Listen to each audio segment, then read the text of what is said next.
29 février 2004. La République dans la tempête. Peuple haïtien. Certaines crises ne frappent pas seulement un gouvernement. Elles frappent la confiance même d'un peuple envers sa République. 29 février 2004. Le pays entrait encore une fois dans une période de bouleversement politique, de tension, de confusion et d'incertitude nationale. Comme si l'histoire d'Haïti continuait de tourner entre espoir, confrontation et instabilité répétée. Aujourd'hui encore, cette date pose une question difficile au peuple haïtien. Combien de tempêtes une nation peut-elle traverser avant de commencer à perdre confiance en elle-même? La République dans la tempête, quand les crises secouent encore les fondations du pays. La République dans la tempête, pendant que le peuple cherche un chemin pour survivre et avancer. Peuple haïtien, protège la stabilité nationale. Une nation épuisée par les crises devient plus fragile devant le monde. Réveille la conscience, protège l'avenir, car les divisions répétées fatiguent lentement la République. 29 février 2004, les tensions avaient déjà envahi plusieurs régions. Les affrontements politiques plongeaient encore la nation dans l'incertitude et la confusion. Le climat devenait de plus en plus instable, comme si la République avançait au bord d'un nouvel effondrement institutionnel. Puis le pouvoir changea dans un contexte de crise profonde, pendant que les rues portaient encore les traces des affrontements et des désordres. Des citoyens quittaient leur maison par peur de la violence, et plusieurs familles vivaient encore dans l'angoisse et l'impatience. Le peuple observait encore une fois un pays divisé entre partisans, opposants, frustration sociale et colère accumulée. Et pendant que la communauté internationale intervenait encore dans les affaires du pays, plusieurs citoyens se demandaient si la République contrôlait réellement son propre destin. 2004 devint alors plus qu'un changement politique. Cette date devint le symbole d'une nation épuisée par l'instabilité chronique.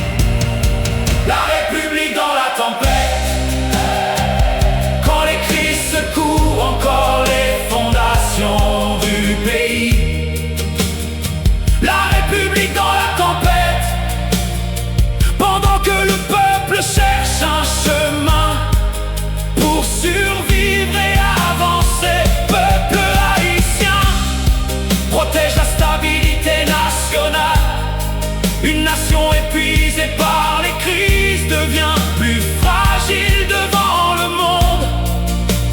Réveille la conscience, protège l'avenir, car les divisions répétées fatiguent lentement la République. Peuple haïtien, cette chanson parle aussi du poids des crises répétitives, car aucune nation ne peut construire durablement dans le chaos permanent et les conflits continus. Aujourd'hui encore, plusieurs jeunes grandissent avec une question silencieuse. Pourquoi la République semble toujours retomber dans les mêmes difficultés? Et peut-être que la réponse se trouve aussi dans notre incapacité collective à protéger les institutions, le dialogue et l'intérêt national au-dessus des divisions politiques. Les ancêtres avaient déjà montré le courage de libérer le territoire, mais les générations modernes doivent encore apprendre à stabiliser durablement la nation, car une souveraineté fragile attire souvent les influences étrangères, les interventions internationales et les dépendances politiques. 2004 nous rappelle donc une vérité importante. Une république fatiguée par les crises perd progressivement la confiance de son propre peuple. Et lorsqu'un peuple cesse de croire à son avenir collectif, le désespoir devient parfois plus dangereux que les conflits eux-mêmes. Les tempêtes politiques passent, Mais les blessures laissées dans le peuple restent parfois pendant des générations. La République dans la tempête, comme une nation qui cherche encore son équilibre. La République dans la tempête, pendant que le peuple lutte pour préserver l'espoir collectif. Peuple haïtien protège encore la conscience nationale. Les ancêtres ont déjà payé un prix immense pour cette terre. Réveille la vigilance, protège l'avenir, avant que les crises répétées épuisent complètement la République. Peuple haïtien, une nation ne s'effondre pas uniquement à cause des catastrophes naturelles. Elle peut aussi s'affaiblir lentement, lorsque les crises deviennent permanentes, lorsque les divisions remplacent le dialogue, et lorsque l'instabilité devient une habitude collective. Et peut-être qu'aujourd'hui encore, 2004 nous rappelle ceci. Une république forte ne se construit pas seulement avec des révolutions. Elle se construit aussi avec la stabilité, la responsabilité et une vision capable de protéger les générations futures.